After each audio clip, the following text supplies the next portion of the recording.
Apakah hasil pengukuran di Indonesia dan di Perancis sama? Jawabannya ada di video ini. Check this out!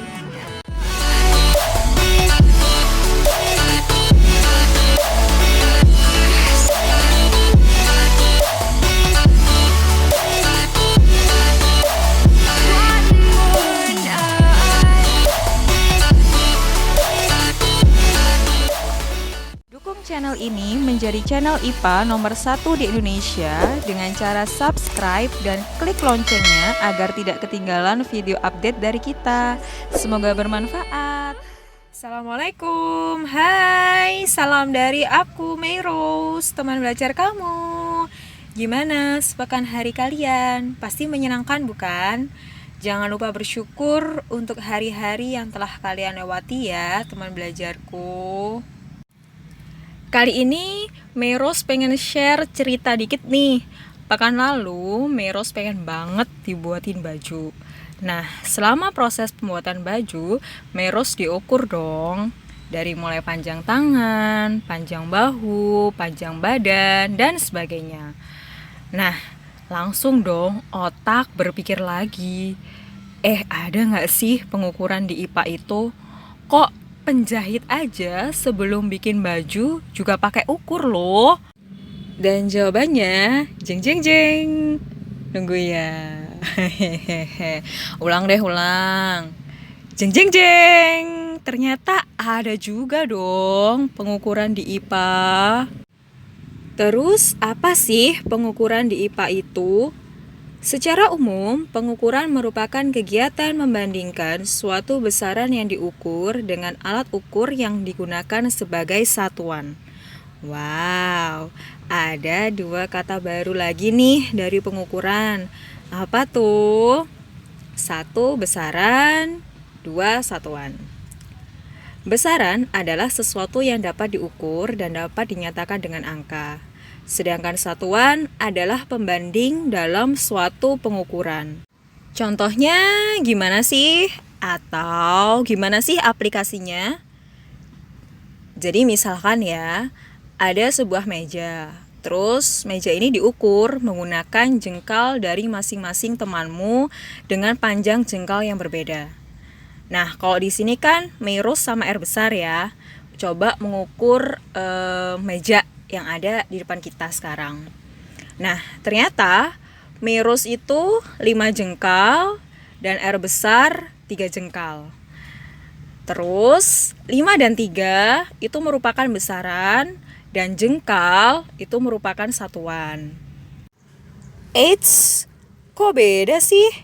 Kan sama-sama satu meja, kok hasilnya bisa beda begitu? Kenapa ya? Nah, teman belajarku pernah bayangin gak sih? Dalam hal sederhana gini aja, ngukur meja yang sama tapi hasilnya beda, udah bingung kan? Apalagi kalau setiap pengukuran di dunia menggunakan jengkal. Gak akan cocok hasilnya dan pasti akan menganggap dirinya yang benar. Ya wajar dong, lah jengkalnya aja udah beda. Hehehe. Sebenarnya ya, teman belajarku, satuan jengkal pun tidak salah.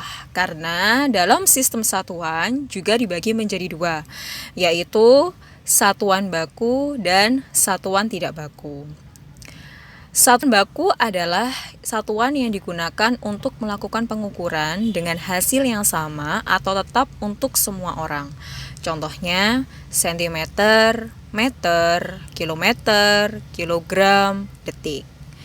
Nah, satuan tidak baku adalah satuan yang digunakan untuk melakukan pengukuran dengan hasil yang tidak sama untuk orang yang berlainan. Ya, contohnya jengkal, langkah, depa, hasta. Meirose pengen nanya sih, kenapa kok sampai ada satuan baku dan satuan tidak baku? Setelah tahun 1700, sekelompok ilmuwan menggunakan sistem ukuran yang dikenal dengan sistem metrik.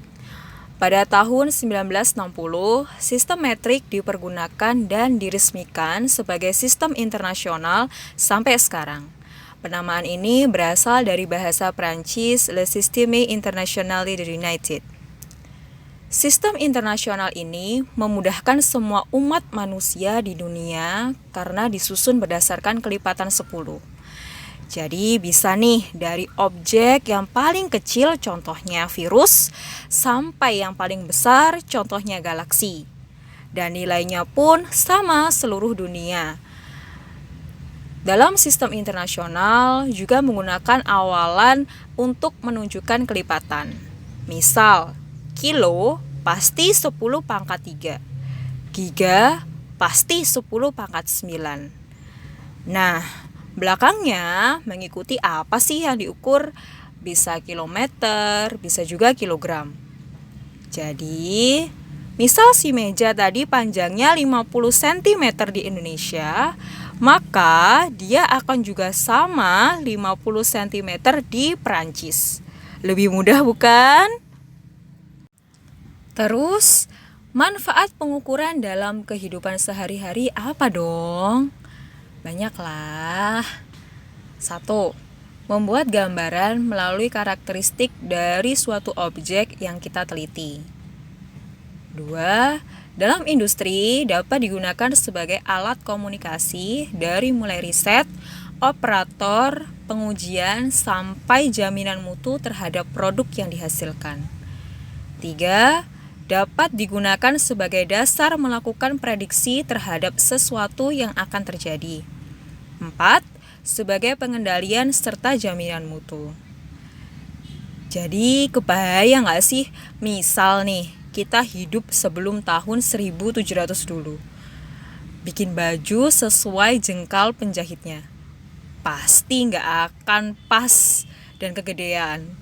Dan kalian teman belajarku malu banget buat pakai.